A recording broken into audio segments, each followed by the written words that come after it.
이사야 57장 11절부터 21절까지 제가 읽습니다.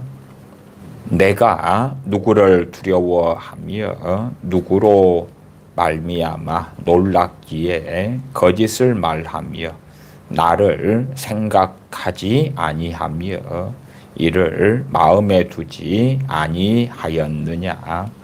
너가 나를 경외치 아니함은 내가 오랫동안 잠잠함을 인함이 아니냐. 너의 의를 내가 보이리라. 너의 소위가 네게 무익하니라. 네가 부르짖을 때에 네가 모은 우상으로 너를 구원하게 하라. 그것은 다 바람에 떠가겠고 기운에 불려 갈 것이로되 나를 의뢰하는 자는 땅을 차지하겠고 나의 거룩한 산을 기업으로 얻으리라. 장차 말하기를 도두고 도두어 길을 수축하여 내 백성의 길에서 거치는 것을 제하여 버리라 하리라. 지존무상하며 영원히 거하며 거룩하다 이름하는 자가 이같이 말씀하시되 내가 높고 거룩한 곳에 거하며 또한 통회하고 마음이 겸손한 자와 함께 거하나니 이는 겸손한 자의 영을 소성케 하며 통회하는 자의 마음을 소성케 하려 함이라. 내가 영원히는 다투지 아니하며 내가 장구히는 노하지 아니할 것은 나의 지은 그 영과 혼이 내 앞에서 곤비할까 함이니라. 그의 탐심의 죄악을 인하여 내가 노하여 그를 쳤으며 또 내 얼굴을 가리우고 노하였으나 그가 오히려 패역하여 자기 마음의 길로 행하도다. 내가 그 길을 보았은즉 그를 고쳐줄 것이라. 그를 인도하며 그와 그의 슬퍼하는 자에게 위로를 다시 얻게 하리라.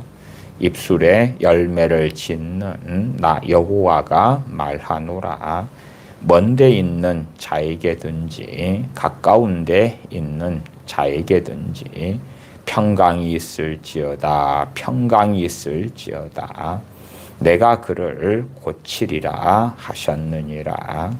오직 악인은 능히 안정치 못하고 그 물이 진흙과 더러운 것을 늘 쏟쳐내는 요동하는 바다와 같으니라.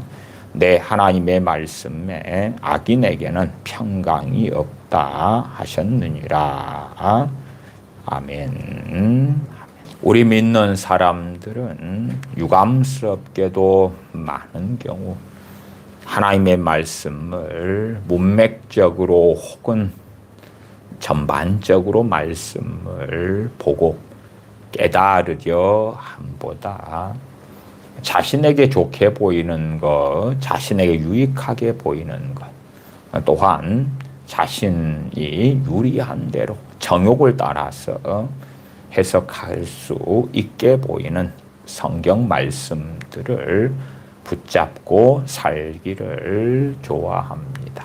오늘 읽은 말씀 이사야 57장 11절부터 마지막 21절까지에도 우리 주님이 이 땅에 오셔서 죄인들을 구원하시는, 또한 하나님과의 관계를 회복시키시는 놀라운 약속이 나와 있습니다. 그러나 소경된 사람들은 이러한 이사야 57장의 말씀을 보아도 보지 못할 것이고 들어도 듣지 못할 것이고 제멋대로 해석하는 어리석음에 빠지고 말 것이다.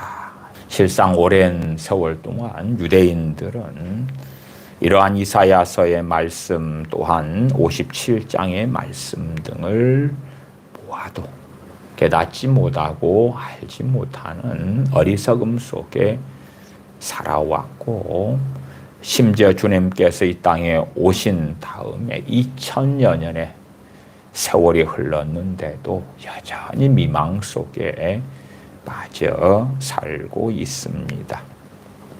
57장 11절로 가십시다.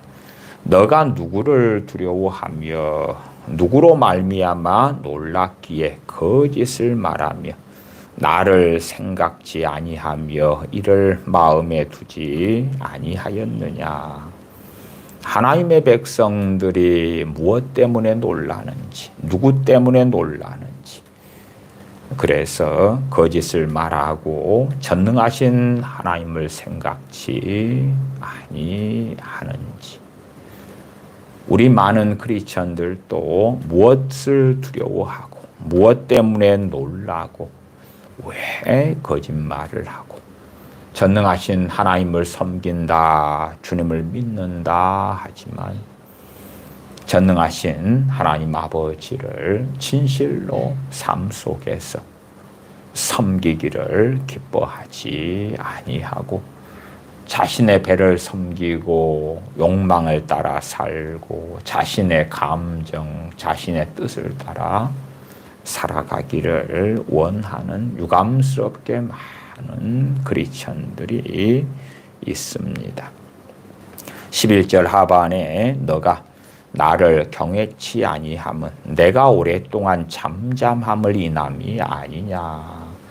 너가 나를 경외치 아니하면 하나님을 경외한다 하는 것에 의미를 담고 있는 것은 하나님을 두려워하는 것을 이야기합니다.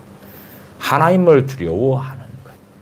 왜 하나님을 두려워하지 않는가? 하나님께서 오랫동안 잠잠하셨기 때문에 그러하다.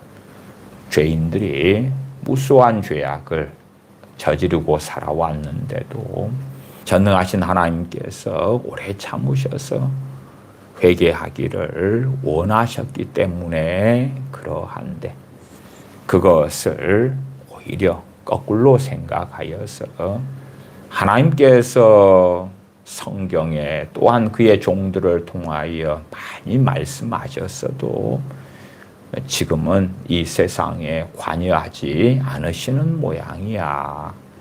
그러니까 우리가 즐기고 싶은 걸 즐기고 하고 싶은 걸 하고 신나고 재미나고 욕망대로 살아가도 괜찮을 거야.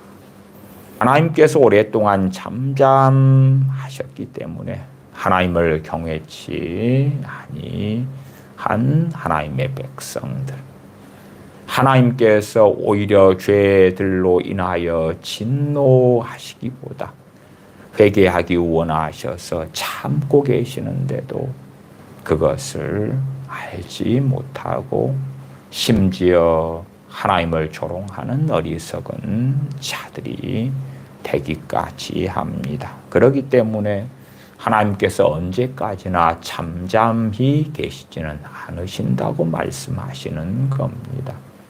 전 세계적으로 소위 기독교인들이라 하는 사람들은 얼마나 많습니까?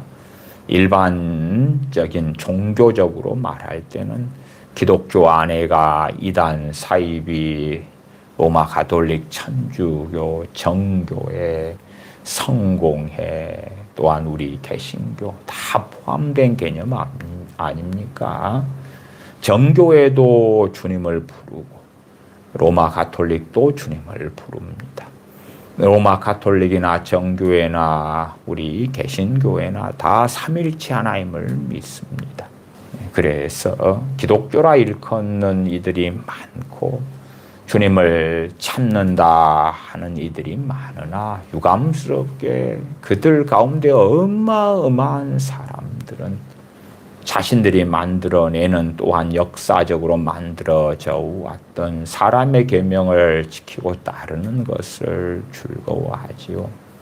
로마 가톨릭이나 정교회라면은 마리아 상을 세워놓고 그 앞에 절하고 기도하고 성인에게 기도하고 성인이라 하는 자들의 무덤을 꾸미고 그들의 뼈를 가져다 놓고 그 앞에 기도하는 것. 서울 명동성당에 가보신 분들은 명동성당의 지하에 가시면 고해 성사실이 있습니다. 그것만이 아니라 장의자들이 놓여 있고 그 앞에 성이라 일컫는 자들의 뼈를 놔두고 그 뼈 앞에 사람들이 앉아서 그 뼈를 향하여 기도하는 것들도 발견하실 수 있습니다. 나아가 명동성당에 들어가면 장의자에는 그들이 부르는 찬송가가 꽂혀 있어요. 찬송가를 펼쳐서 보면 마리아 창가 참 많고 심지어 마리아의 남편이었던 요셉을 찬양하는 그러한 소위 찬송가라 하는 것도 있고 별 희한하고 기괴한 것들을 찬양이라고 하는 많은 것들로 발견할 수가 있습니다. 그렇게 살아와도 하나님께서 침묵하시니까 우리가 옳은갑다, 우리가 바른갑다, 문제가 없는갑다. 주님의 진리, 하나님의 말씀을 왜곡하고 속이고 미혹하고 이단 사이비로 달려가도 하나님의 진노가 바로 임하시지 않기 때문에 그들은 두려워하지 않습니다. 정말 많은 크리스천들이 어리석고 잘못된 길을 걸어감에도 하나님의 진노가 바로 임하지 않기 때문에 하나님을 두려워하지 않습니다. 그러나 하나님의 진노가 하나님의 심판이 이루어진다면 그 누가 설 수 있겠습니까? 진실로 하나님의 잠잠히 계시는 것은 그 크신 긍휼과 자비인 것이지 자신이 옳기 때문에 자신이 똑바로 살아왔기 때문에 하나님께서 진노하시지 않는 것이 아니라 하는 사실입니다. 12절도 나와 있습니다. 너의 의를 내가 보이리라. 너의 의를 내가 보이리라. 하나님의 백성이라고 하는 너희들이 가진 그 의, 그것을 내가 보여주겠다. 실상은 너희들은 옳은 일을 하고 의를 행한다고 살아가고 있지만 그 진실한 실상을 하나님께서 밝히시겠다는 이야기입니다. 로마 가톨릭의 많은 사람들이 마리아상 앞에서 기도를 합니다. 기도를 많이 하면 할수록 그들은 옳다고 생각할 거 아닙니까? 지난 시간에 제가 중보기도에 얼마나 허망한 사람의 계명에 대한 것도 다시 반복해서 말씀을 드렸습니다. 우리 개신교회 가운데 많은 교회들이 중보기도 팀을 만들고 부지런히 중보기도를 해준다고 하지요. 그리고 거기에 사명감을 가지고 많은 사람이 참여합니다. 그것을 어떻게 봅니까? 정말 큰 상급이 쌓이는 하나님 앞에 옳은 것이라고 하지요. 의로운 일을 행하고 있다고 주장하고 믿는 것입니다. 그러나 하나님께서는 너의 의를 내가 보이리라. 내가 그 실상, 실체를 파헤쳐서 보여주겠다. 너의 소위가 네게 무익하니라. 너가 의를 행한다고 하는 그 행위들이 너에게 무익하다. 그건 선이 아니고 의가 아니고 하나님을 기쁘시게 하는 것이 아니다. 그 말이에요.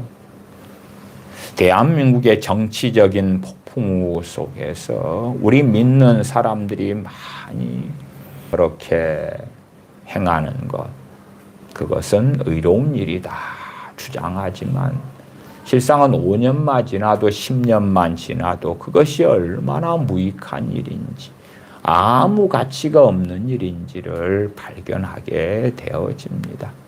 내가 오늘 흥분했던 많은 일들, 내가 분개하고 때로는 찬사하고 박수를 치고 혹은 실망하고 낙심하고 해왔던 많은 일들이 심지어는 몇 달만 지나도 매우 허무한 일들이라는 것을 지각이 있는 사람은 알게 되는 것이고, 지각이 없는 사람들은 야, 그런 일들을 통하여 내가 의롭게 하나님 앞에 바르게 살아왔어 라고 자기 확신 가운데 살겠지요.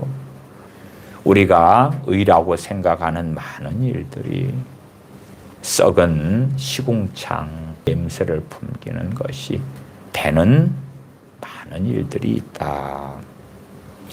이 57장 12절을 현대인의 성경으로 읽어드리면, 너희는 옳은 일을 한다고 생각하겠지만 내가 너희 소행을 드러낼 것이니 너희 옳은 행위가 너희에게 도움이 되지 못할 것이다.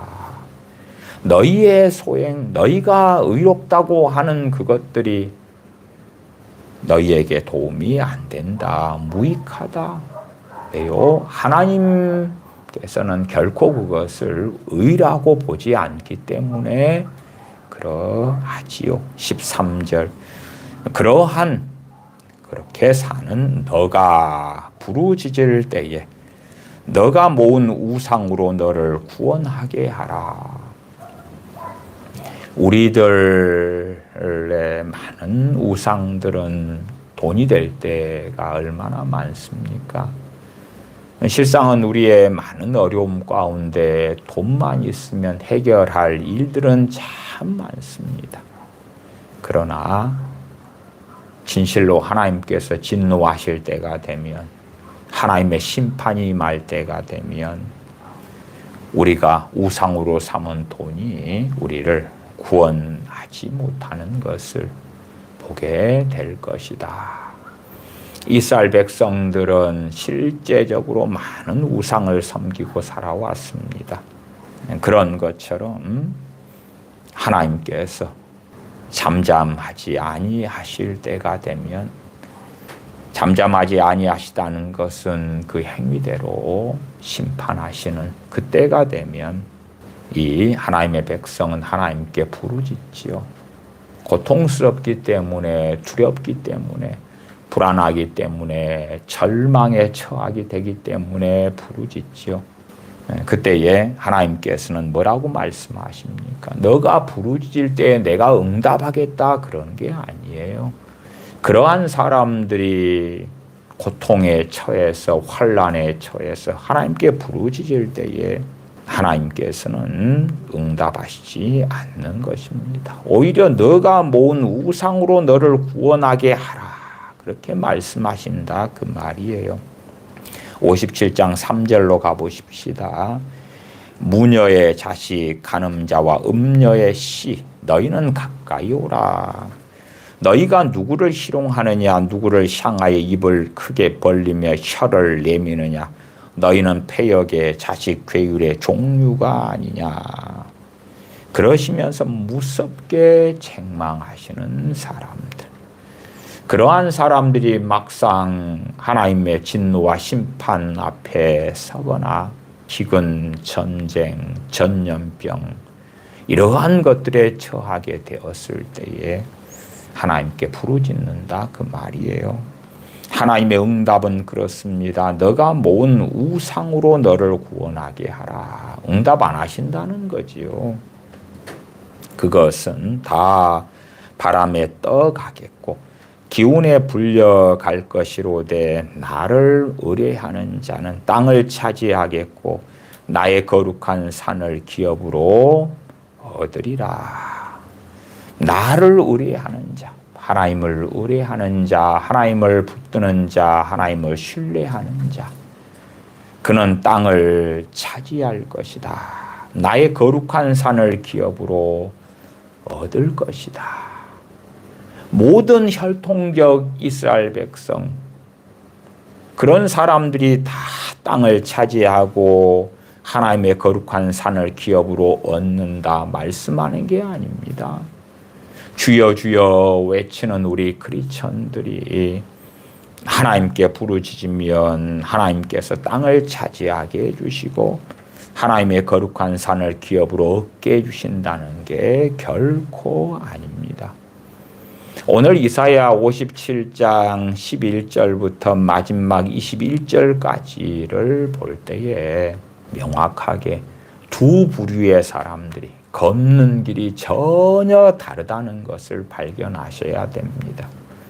하나님께서 그 아들을 통하여 구원하시고 부르시고 회복시키시는 사람과 그렇지 않은 사람들, 명확히 다르다는 것을 알아야 됩니다.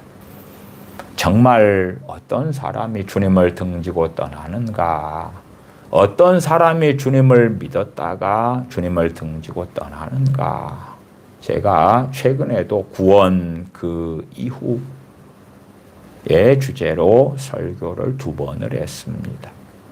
어떠한 사람이 예수님 믿어 구원받은 다음에 그 다음에는 처음 사랑을 잃어버리고 기도하지 않고 하나님 말씀을 즐거워하지 않고 전능하신 아버지 하나님을 기뻐하지 않고 주님을 찬양하지 않고 종교인으로 전락하거나 어느 때에 신앙을 포기하고 주님을 부인하거나 아니면 자신의 문제를 해결하는 해결사로 자신의 어려움을 해결하는 자신의 하인이나 자신이 기도를 통하여 하나님을 지배하고 조종하고 이렇게 하세요 저렇게 하세요.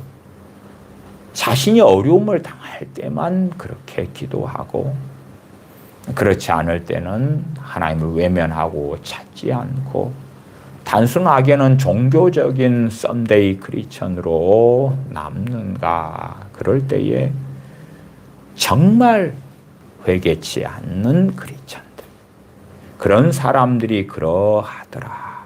주님을 믿을 때도 혹은 믿은 다음에도 죄를 깨달아야지만 회개할 수 있을 거 아니에요?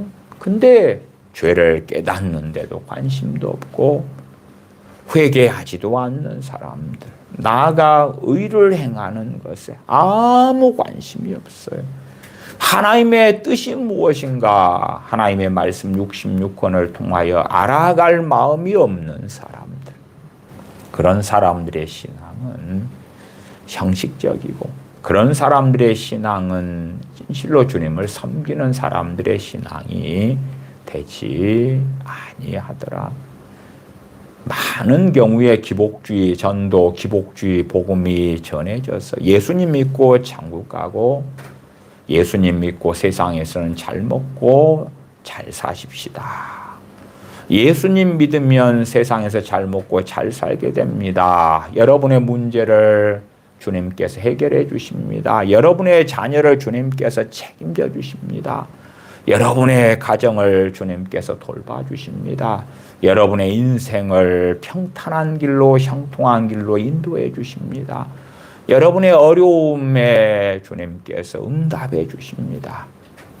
그러한 기복주의 복음을 들은 다음에 주님을 이용하려는 거죠. 죽은 다음에 천국에 가는 티켓으로 주님을 삼고 살아있을 때는 자신의 삶의 욕망을 이루는 그 능력이 주님이 되시기를 원하는, 주님께서 자신의 삶의 해결자가 되기를 원하는 그 욕망으로서 주님을 믿는 사람들이 진실로 너무 많더라.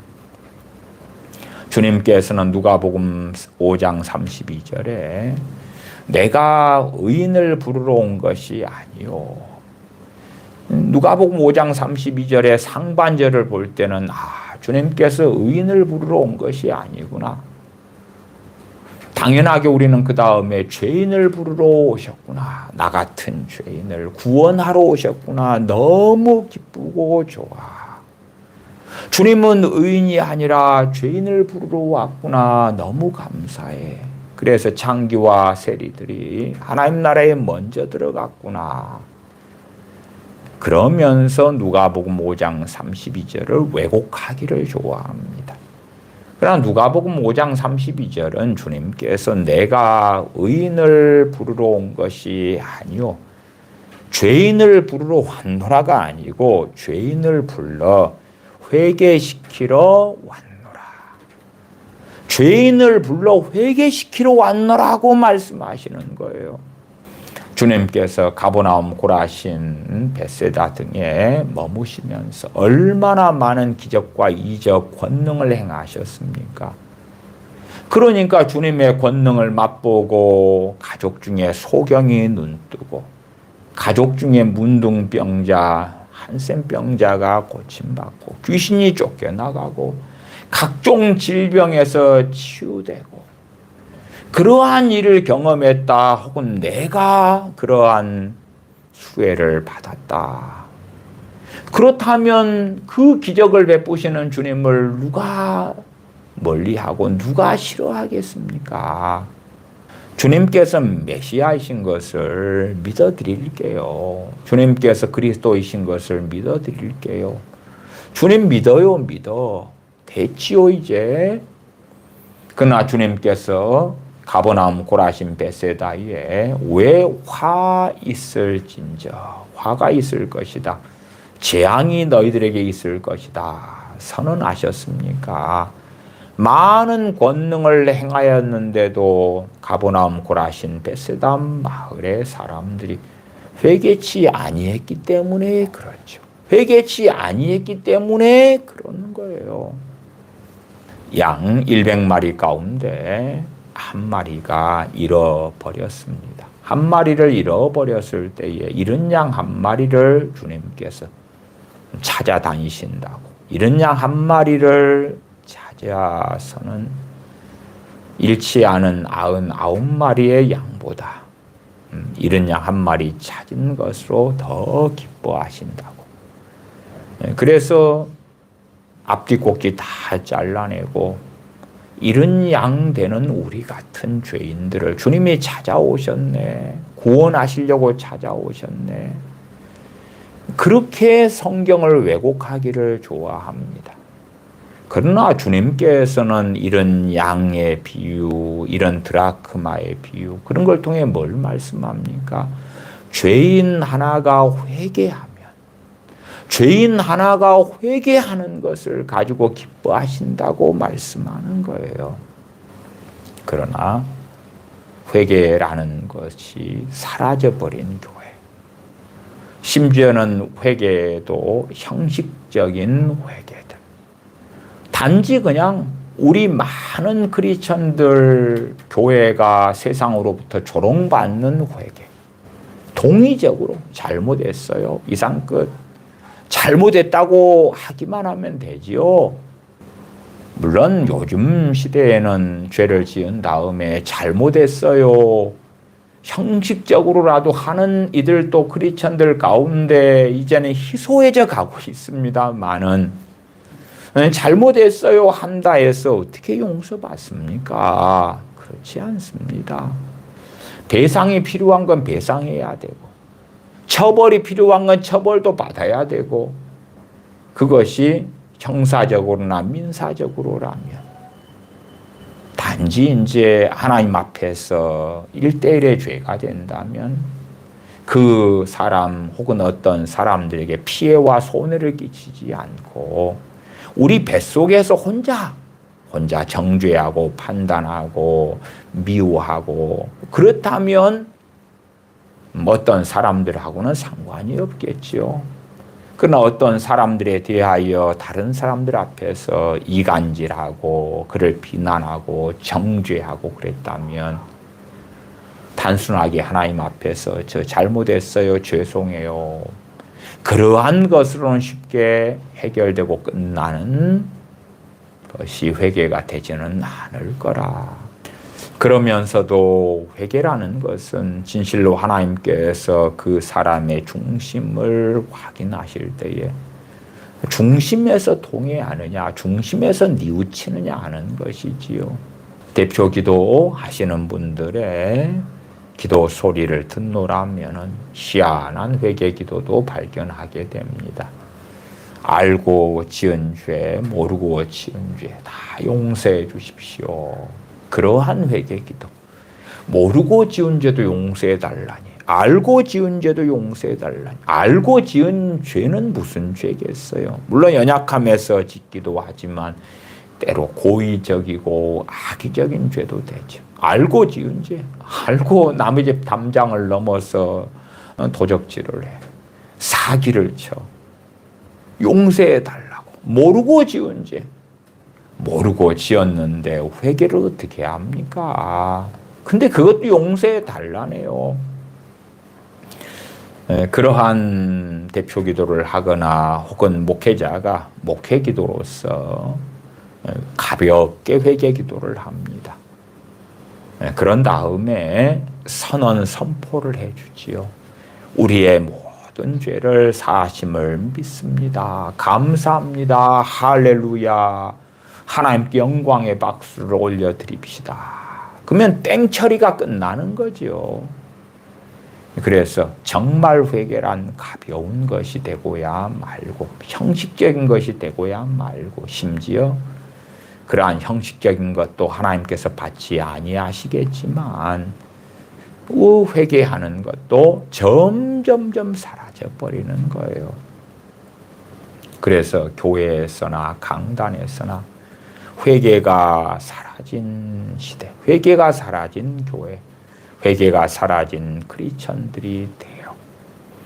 그러니까 제가 많은 소위 크리스천들을 살펴봐 왔을 때에 죄 때문에 통하지 않고 죄 때문에 가슴 아파하지 않고 자신의 죄 때문에 십자가를 지신 주님께 자신의 죄 때문에 통하고 가슴 아파한다면 그만큼 감사하고 주님을 찬양하고 사랑할 수밖에 없는 거지요.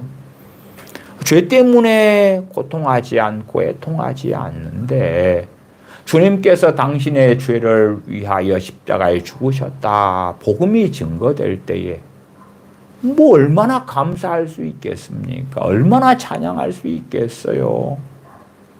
심지어는 부모들이 자녀들에게 너는 이뻐, 사랑스러워, 너무 귀해. 물론 주관적인 거죠. 부모 눈에는 자기 자식이 이쁘게 보이겠죠. 고슴도치도 지 새끼가 이쁘다고 하는 거 아닙니까? 문제는 주관적으로 이쁘고 사랑스럽다, 귀하다 하는 것, 그것은 크게 잘못된 거 아닙니다. 그러나 객관적으로, 진리적으로 어떠한가도 더 중요하게 가르쳐 왔어야 된다, 그 말이에요.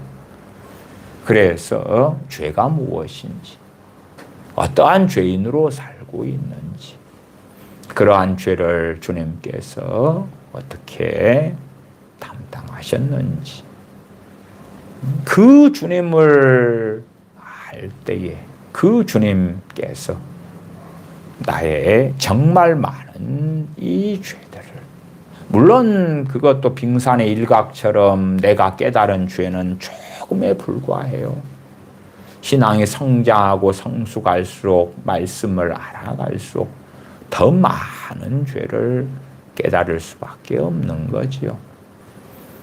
그러나 죄에 대한 깨달음 없이, 아니면 주님 믿은 다음에라도 죄에 대한 깨달음과 애통 없이 주님을 믿는다고 하는 사람들, 그런 사람들은 안 변합니다. 그런 사람들은 종교인이 되거나 신앙을 포기하거나 주님을 등집니다. 그래서 주님을 믿을 때에 전후로 저 사람의 반응이 어떤가? 주님을 믿는데 저 사람은 정말 자신의 죄로 인하여 애통하는가? 죄인인 한 여자가 시몬이라고 하는 바리새인의 집에서 주님께서 계실 때에 가서 주님의 발을 눈물로 적시고 주님의 발에 향유옥합을 붓고 그리고 머리카락으로 씻기지요. 주님께서 뭐라고 말씀합니까? 사함을 많이 받은 자는 나를 많이 사랑한다고. 그러시면서 주님께서 평안히 가라고. 내 믿음이 너를 구원하였다고. 그녀에게 정확하게 선언해 주시는 걸 우리는 봅니다. 정말 많은 믿는 사람들이 회개 없는 신앙, 뭐 말하자면은 우리의 육신을 가지고 산다 그럴 때에 밥을 안 먹어버려. 며칠이나 버티지요. 물을 안 마셔버려. 며칠이나 버티지요. 그나마 좀 나은 것은 전혀 씻지를 안 해. 옷을 전혀 갈아입지 않아. 머리도 전혀 안 감아. 샤워도 전혀 하지 않아.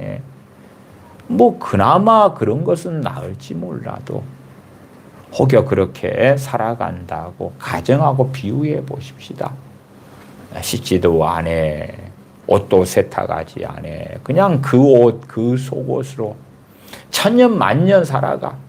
뭐 천년 만년까지는 못 살고 그 옷 가지고 1년, 2년, 3년 그렇게 입고 산다고 생각해 보세요. 그 속옷 씻지도 안 해. 머리도 안 감아. 손톱, 발톱도 자르지 않아. 그렇게 살아간다고 생각해 보세요. 얼마나 끔찍합니까? 근데 죄를 회개하지 않고 살아간다는 것은 그것하고는 비교할 수 없이 훨씬 더 끔찍한 일입니다. 훨씬 더 끔찍한 일이에요.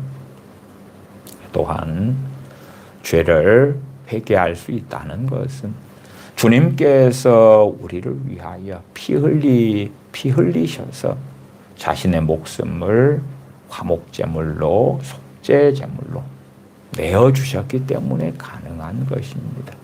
주님의 피 흘리심 없이는, 주님께서 우리의 죄를 짊어지심 없이는 우리의 회개는 가능하지 않는 거예요. 우리의 회개가 가능하다는 것은 주님께서 십자가에서 죽으시고 부활하셨기 때문에 그렇습니다. 우리의 회개가 가능한 것은 주님께서 우리의 죄짐을 다 짊어져 주셨기 때문에 그렇습니다. 우리의 회개가 가능한 것은 주님께서 십자가에 달리셔서 모든 저주를 받으셨고 우리의 모든 죄를 위하여 고통받으시고 죽으셨기 때문에 그렇습니다. 그래서 회개가 가능한 것이지 주님의 십자가 없이, 주님의 죽으심 없이, 주님의 대속의 은혜 없이 회개는 불가능한 것입니다. 그렇게 우리의 죄는 단지 손이 발이 되게 빈다 해서 씻을 수 있는 것이 아닙니다. 그래서 어리석은 사람들은 회개에 대한 이해도 잘못할 때가 참 많습니다. 단지 부모가 자식의 잘못을 발견해서 너 이렇게 하지 말아라. 얘 잘못했어요. 다시는 안 그럴게요.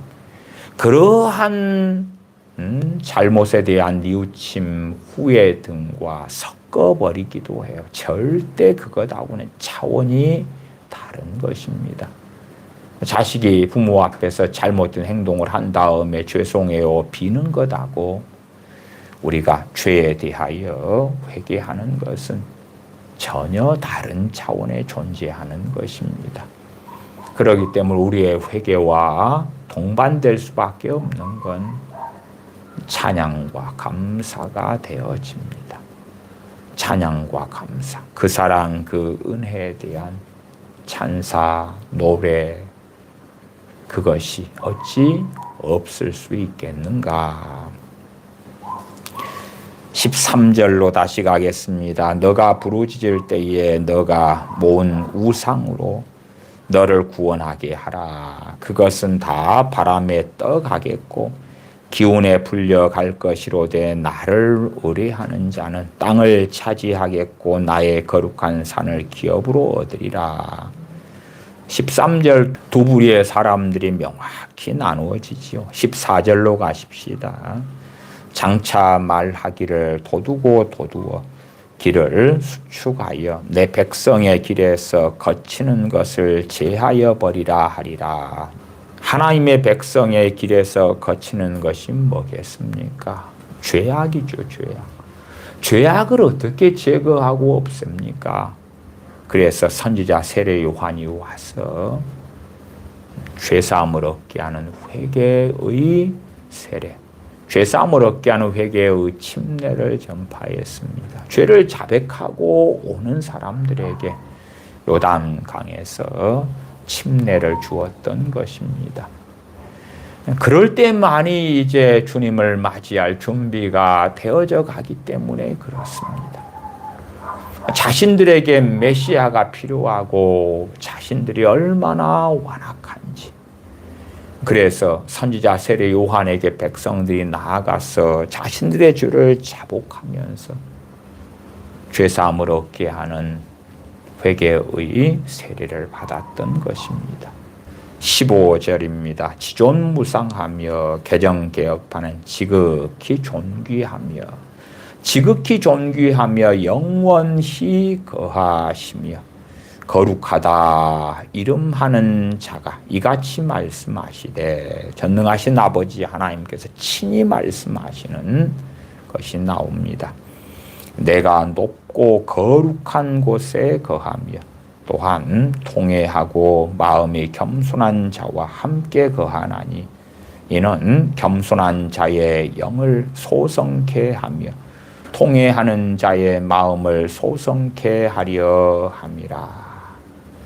하나님께서는 지극히 존귀하시며 영원히 거하시며 거룩하다 이름하시는 분이시다. 그 하나님께서 말씀하시되, 내가 높고 거룩한 곳에 거하며, 거룩하다 이름하신 하나님께서 높고 거룩한 곳에 거하며 거룩하시기 때문에 통회하고 마음이 겸손한 자와 함께 거하신다 말씀하시는 거예요. 뻔뻔한 사람, 강팍한 사람, 불순종하는 사람, 완악한 사람, 교만한 사람, 거만한 사람, 광패한 사람, 거짓말하는 사람, 막행하는 사람, 음행하는 사람, 정욕대로 사는 사람과 함께 거하시는 게 아니다 그 말이에요. 조금 있다가 보면 알겠습니다만은 우리 주 예수 그리스도를 통한 구원에 대하여 그 뒤에가 나와 있어요. 물론 눈이 흐릿한 사람들은 흐릿하게 볼 것이고, 어떤 이들은 분명하게 볼 것입니다만은, 내가 높고 거룩한 곳에 거하며 또한 통회하고 마음이 겸손한 자와 함께 거하나니, 이는 겸손한 자의 영을 소성케 하며 통회하는 자의 마음을 소성케 하려 함이라.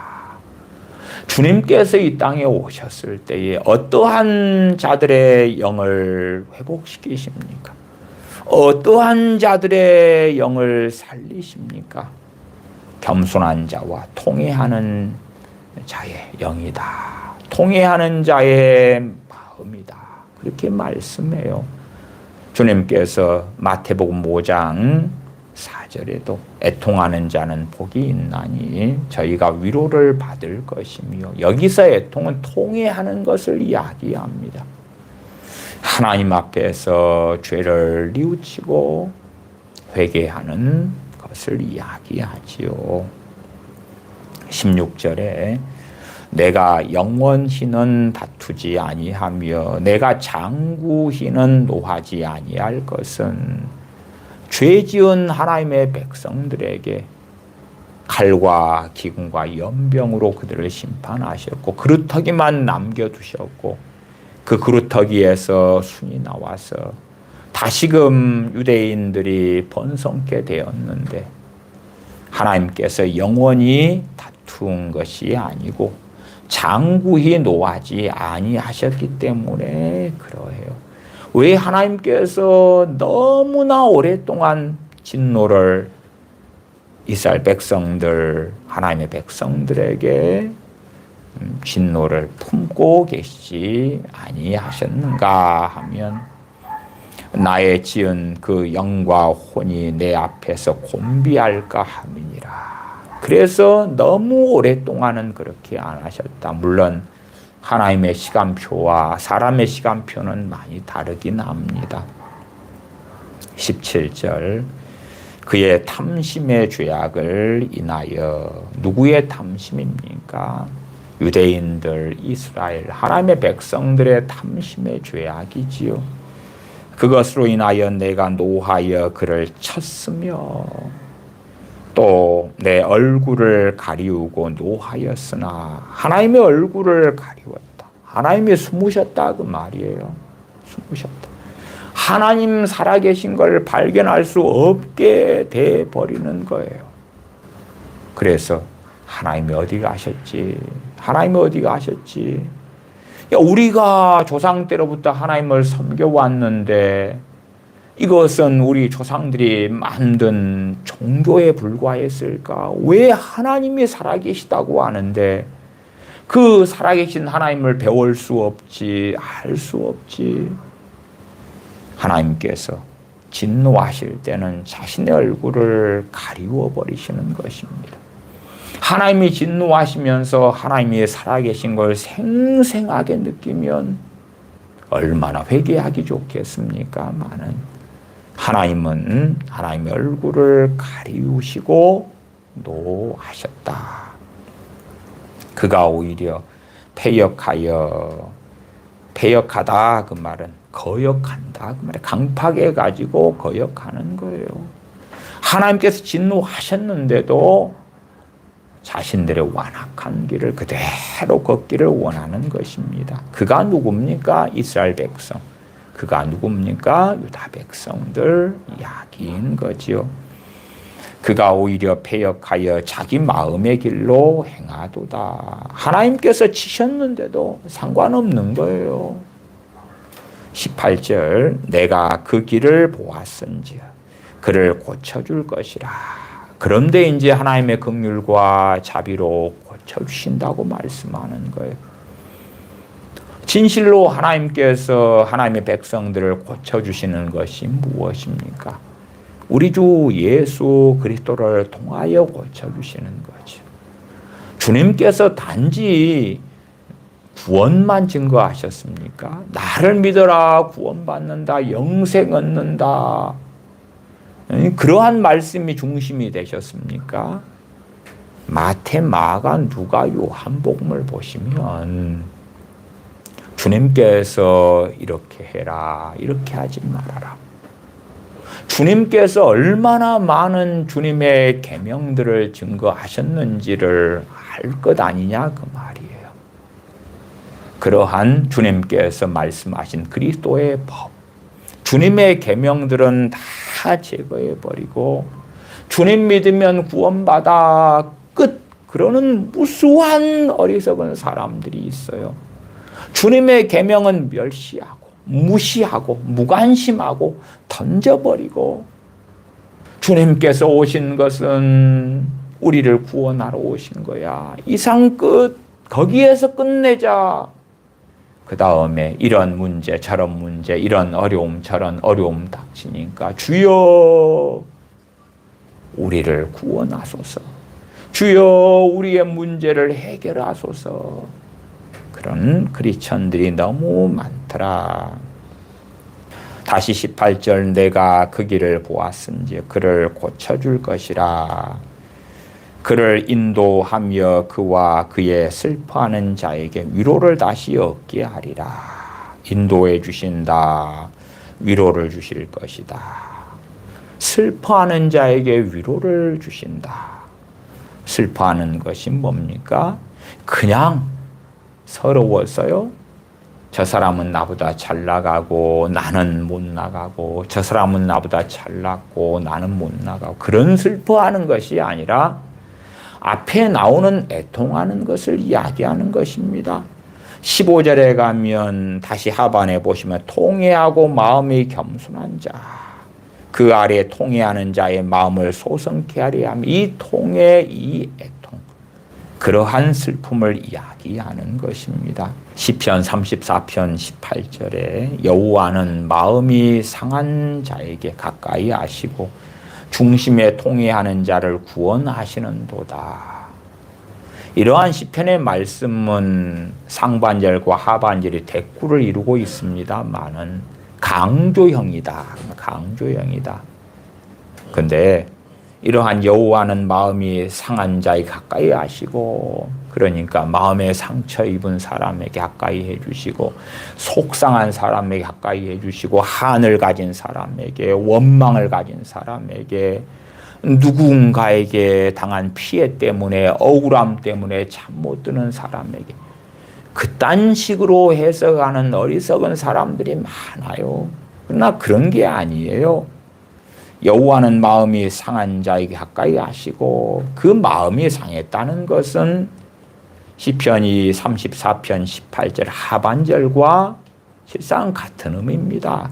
중심에 통해하는 자를 이야기해요. 중심에 통해하는 자를 구원하시는도다. 시편 51편 17절도 하나님의 구하시는 제사는 상한 심령이라.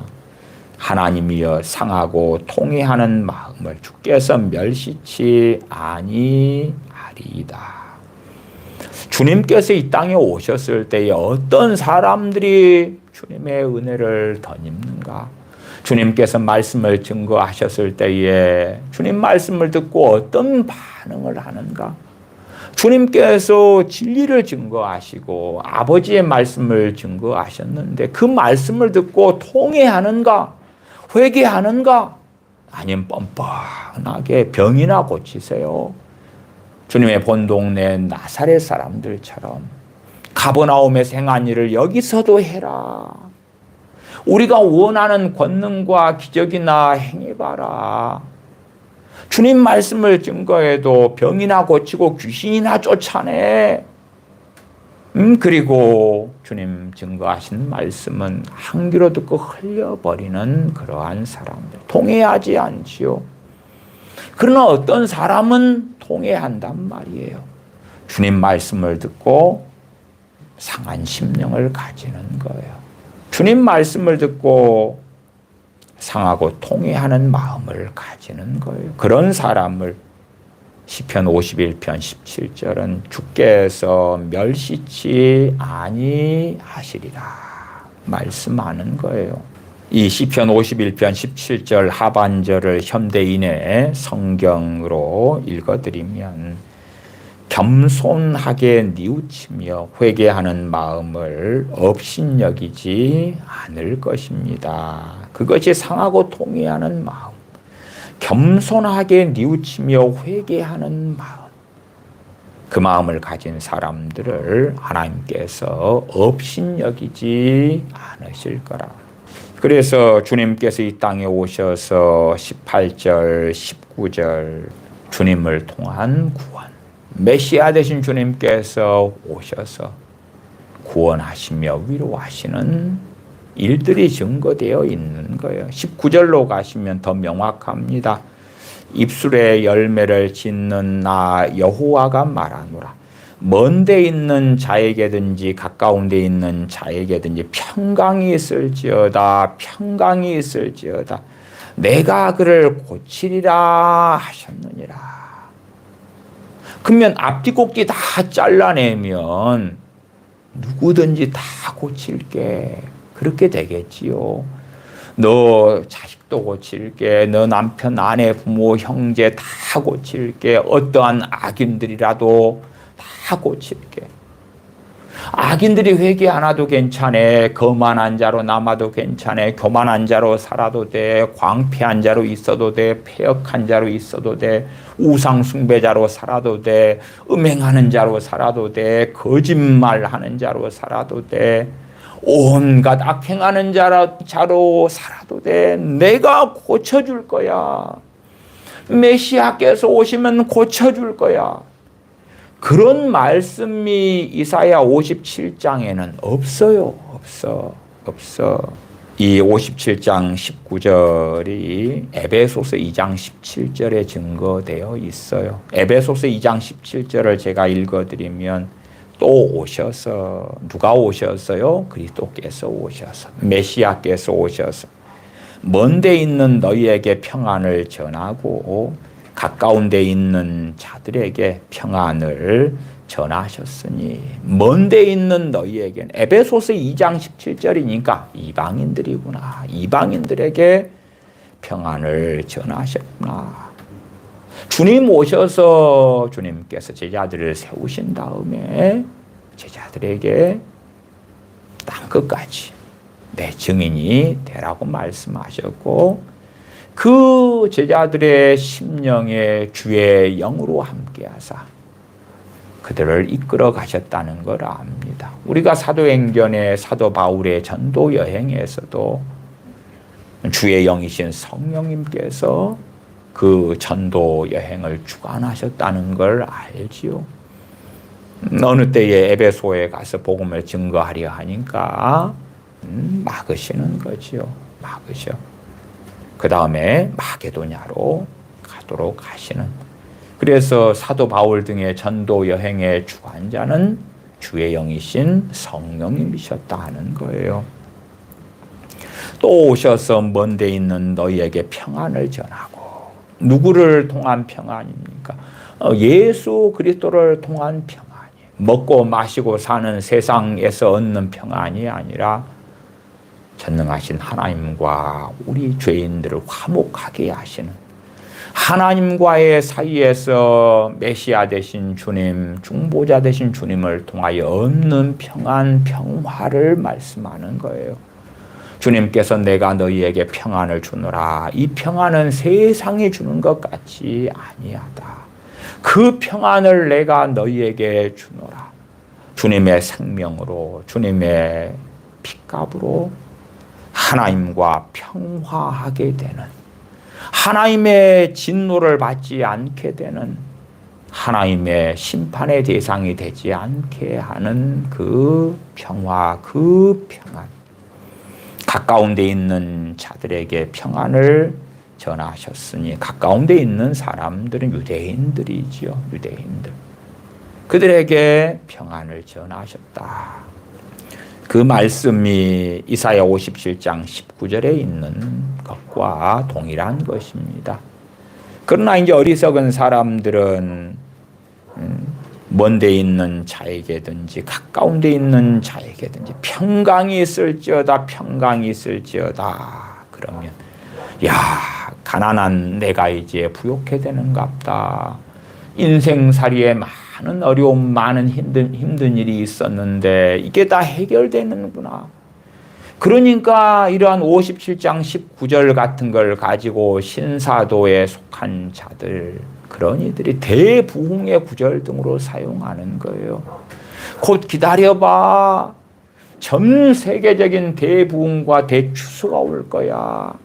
가까운 데든 먼 데 있는 사람들이든 평안할지어다, 평강이 있을지어다 하나님 외치시는 것이, 그리고 그게 이루어지는 것이 대추수 대부흥이야. 또한 내가 그를 고치리라. 하나님이 다 고쳐주셔.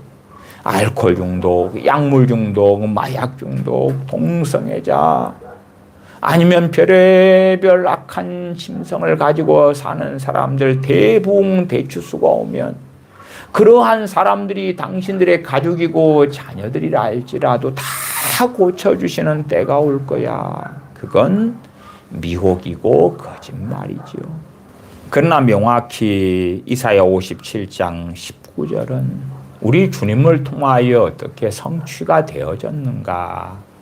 지각이 있는 크리스천들이라면 이사야 57장 19절의 말씀이 주님을 통하여 어떻게 성취되었는가, 또한 주님의 사도들을 통하여 어떻게 성취되었는가, 또한 우리 믿는 사람들을 통하여 어떻게 성취되어져 왔는가. 우리들 가운데 전능하신 하나님께서 어떻게 이 평강을 이루셨으며 어떠한 은혜를 베푸셨는가를 알 수가 있는 것입니다. 20절로 가십시다. 오직 악인은 능히 안정치 못하고 우리 주 예수 그리스도를 통하여 이 죄인들을 인도해 주시고 슬퍼하는 자에게 위로를 주시고 겸손한 자, 통회하는 자의 마음과 영을 소성케 하시고.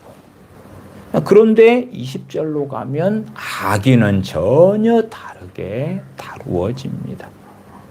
우리 주님을 통하여 만인 구원론이 아닌 거예요. 그 누구나가 아닌 거예요.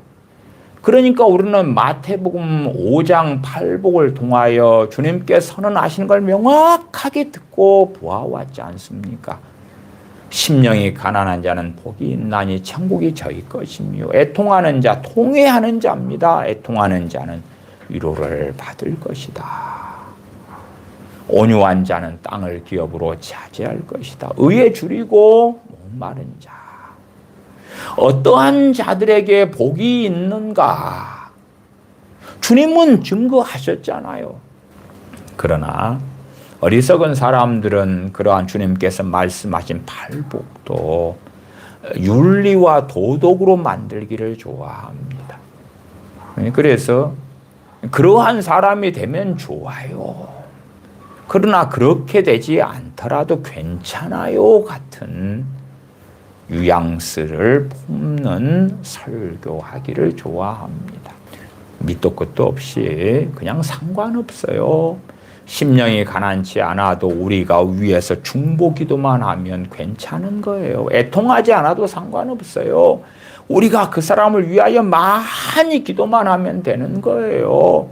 의에 줄이고 목마르지 않아도 괜찮아요. 우리가 위에서 많이 기도만 하면 되는 거예요 하는 망상증에 빠져 살기를 좋아합니다. 그래서 잘못된 기도, 샤머니즘적인 기도, 주술적인 기도, 그러한 소위 중보 기도의 가르침들에 사람들은 너무나 미혹되어 있고 그것을 쫓아가기를 좋아합니다. 하나님을 경외함을 배우기를 싫어하는 거예요. 하나님을 두려워하기를 원치 않는 거예요. 하나님을 두려워한다는 것은 하나님 말씀에 기반하는 것인데 그렇게 하기를 원치 않는 거예요. 왜 그렇습니까? 유감스럽게 많은 믿는 사람들이 자기도 중심에 통회하는 걸 알지 못하고 또한 마음이 겸손하게 사는 것과는 상관이 없다면 그러면서도 주님께서 내 안에 계셔. 그러면서도 주님께서 나를 기뻐하셔. 그런 사람들이라면 내 자식이든 가족이든 예수님 믿기만 해봐. 그러면 구원받아. 그리고 당신을 도와주실 거야. 당신에게 축복을 주실 거야. 그러한 이상한 전도와 복음을 전하는 이들이 많더라. 20절에 오직 악인은 능히 안정치 못하고 그 물이 진흙과 더러운 것을 늘 쏟쳐내는 요동하는 바다와 같으니라. 에스겔서에 악인은 그 악을 버리고 돌아오라고 말씀하지. 악인은 악을 버리고 돌아오라 그렇지. 하나님께서 야 악인들이 있잖아. 내가 고칠게. 내가 바꿔버릴게. 그렇게 말씀하지 않는 거예요. 그러니까 19절 하반에 내가 그를 고치리라. 악인들을 이야기하는 게 아니에요. 어떤 자들을 고칩니까? 15절 하반에 마음에 겸손한 자, 통회하고 마음에 겸손한 자, 그 사람을 고친다. 겸손한 자를 고친다. 통회하는 자를 고친다. 그 말이에요. 팔복에 주님께서 명확히 말씀하신 것이 진리인 거예요. 누가복음 6장에는 4가지 복과 4가지 화가 나와 있어요. 그 가운데 화에 대한 부분에서 3가지 화만 읽어드리면 주님께서 직접 하신 말씀이니까요. 누가복음 6장 24절 25절인데 그러나 화 있을진저 너희 부요한 자여 너희는 너희의 위로를 이미 받았도다. 너희 부요한 자여 너희는 너희의 위로를 이미 받았도다. 주님께서 말씀하시는 부요한 자들이 우리도 구원하시고요. 우리도 복을 주시고요. 우리도 변화시키시고요. 아니지요. 아니요. 6장 25절은 화 있을진저 너희 이제 배부른 자여 너희는 줄이리로다. 줄이리로다. 누가 줄이게 될 것인가? 배부른 자가. 배부른 자가. 화 있을진저 너희 이제 웃는 자여 너희가 애통하며 울리로다. 주님께서는 너희가 세상에서 배가 불렀잖아. 세상의 기쁨 즐거움 때문에 웃잖아. 거기에 내가 구원도 해줄게. 병도 고쳐줄게. 귀신도 쫓아내줄게. 또한 성령 은사들도 줄게. 성령 충만도 줄게. 그런 식으로 성경을 이해하려고 하는 거예요. 그것은 성경에 없는 거고, 주님께서 누가복음 6장에 친히 4가지 화에 대하여 말씀하실 때에 전혀 해당이 없는 거죠. 주님을 알지 못하는 거예요. 주님을 알지 못한다는 건 전능하신 아버지 하나님을 알지 못한다는 거예요. 주님께서는 나는 아버지의 말씀을 증거한다고 말씀하죠. 전능하신 아버지의 말씀이자 우리 주 예수 그리스도의 말씀이에요. 그러니까 야 너희에게 다 복을 줄게. 누구에게나 나를 통하여 복을 받아라. 강팍한 자여 복 받아라. 완악한 자여 성령 충만 받아라. 악한 자들아 변화를 받으라. 내가 고쳐줄게. 아니에요. 아니요. 주님께서 고쳐주시는 대상은 명확합니다. 악인은 해당이 없는 거고 겸손한 자, 중심에 동의하는 자. 왜 그렇게 되느냐 할 때에 57장 15절에 하나님께서 지극히 존귀하시고 영원히 거하시며 거룩하다 이름하시는 분이시기 때문에 그러하다. 그래서 하나님께서 높고 거룩한 곳에 거하시기 때문에 하나님께서 보시기에 중심에 동의하는 자, 마음이 겸손한 자, 그런 자들을 고치시고 위로하신다고 말씀하는 거예요. 아무나 다, 누구나 다가 아닌 거예요.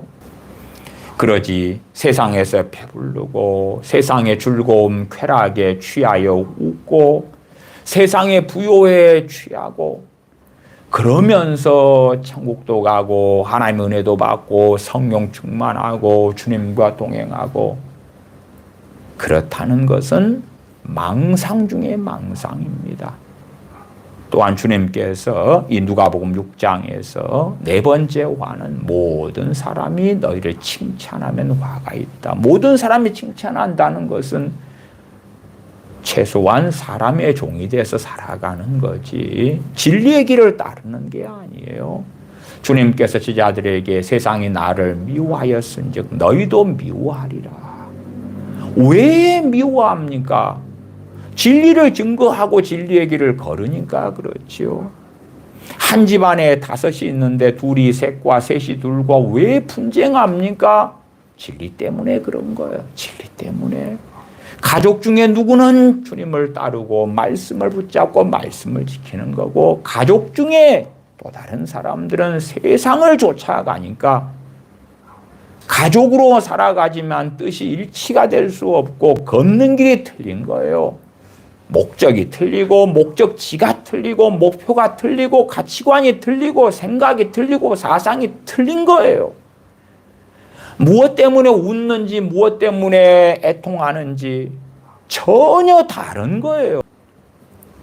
21절 내 하나님의 말씀에 악인에게는 평강이 없다 하셨느니라. 우리 주 예수 그리스도를 통한 구원, 그것이 최소한은 18절 19절 그렇게 나와 있는데 21절로 가면 내 하나님의 말씀에 악인에게는 평강이 없다 하셨느니라. 주님이 오시면 악인도 괜찮아. 물론 악인 가운데 회개하는 악인, 당연히 그 사람은 중심에 동의하는 자잖아요. 해당되는 거지. 에스겔 선지자를 통하여 하나님 하시는 말씀은 의인 욥이 있어도, 의인 노아가 있어도, 의인 다니엘이 있어도 자기 의로 자기만 구원한다고 말씀해요. 자기만 구원한다고. 각자가 하나님 앞에 1대1로 서야 되는 거예요. 우리가 어떤 사람들 위해 하는 기도들이 도움이 되기는 할 거예요, 많은. 그러나 어떤 사람들에게는 우리가 하는 기도가 전혀 무용지물이 된다는 것을 이해하셔야 돼요. 자기의 교만함과 완악함으로 강팍함으로 사는 사람들을 위하여 10,000명이 기도한다 할지라도 아무런 것이 없어. 오히려 기도하는 그 10,000,000명이 육의 기도, 정욕의 기도, 성의 인도하심 없는 기도로 그 기도의 문이 막혀가겠지요. 김정은이를 위해서 저 포악한 살인마를 위하여 10,000,000명, 1억 명이 기도한들 김정은이가 회개하고 변화되겠느냐? 전혀 그렇지 않아요. 그것은 말도 안 되는 거짓말인 거예요. 과거에 김정일이가 살아있었을 때에 대한민국의 크리스천들은 1,000,000이 넘어갔어요. 북한을 위하여 김정은이의 아버지인 김정일을 위하여 얼마나 많은 크리스천들이 밤낮 없이 기도했습니까? 그러나 북한의 저 공산당, 저 악랄한 독재 정권이 무너졌습니까? 그러지 않지요. 저 북한이 평화의 나라가 되고 혹은 신앙의 자유, 종교의 자유가 있는 그러한 평화의 땅이 되었는가 할 때에 그렇지 않지요. 이사야 66장 2절만 보겠습니다. 이사야 66장 2절 제가 읽습니다. 나 여호와가 말하노라. 나의 손이 이 모든 것을 지어서 다 이루었느니라.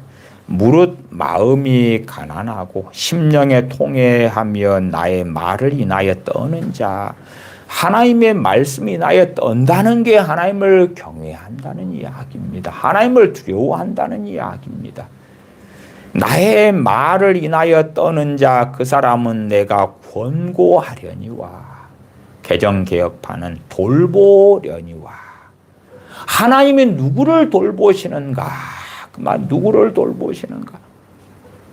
하나님께서 모든 사람을 다 돌보아 주셔. 한편으로는 맞고 한편으로는 틀린 이야기지요.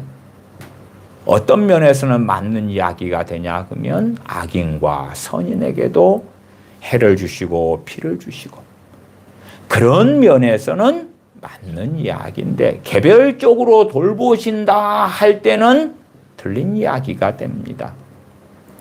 산상수훈에서 주님께서 믿음이 적은 자들아, 무엇을 먹을까 무엇을 마실까 입을까 염려하지 말아라. 너희에게 이것들이 있어야 되는 것을 하나님이 아신다. 그러한 말씀을 증거하실 때에 주님 말씀을 듣는 많은 유대인들이 좋아 하나님이 우리 돌보신다고 너무 좋아 너무 좋아. 그것은 잘못된 이해가 되지요. 하나님이 돌보시는 사람은 이사야 66장 2절에 있는 거지요. 주님께서 산상수훈을 말씀하실 때도 전제는 뭡니까? 구약이 전제인 거예요. 구약이 배경이고 전제인 거예요.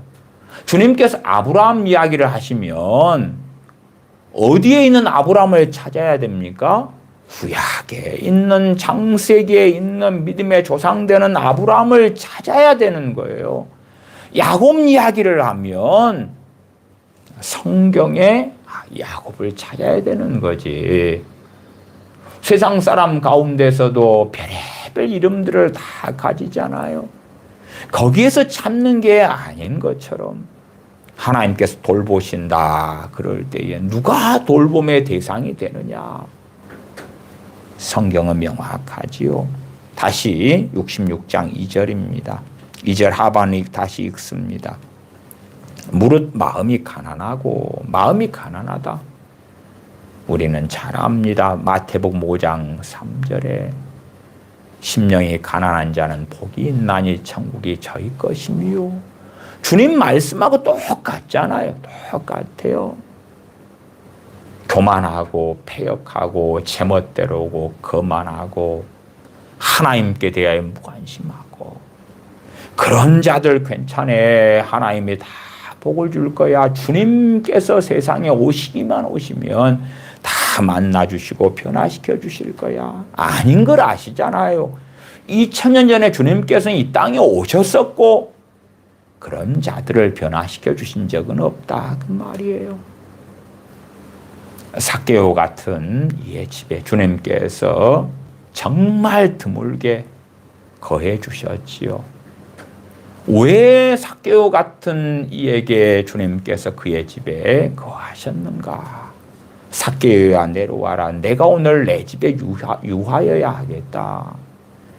그의 마음이 겸손하고 통회하는 심령이 있으니까 그렇지요. 그래서 그는 주님 앞에서 회개를 하게 됩니다.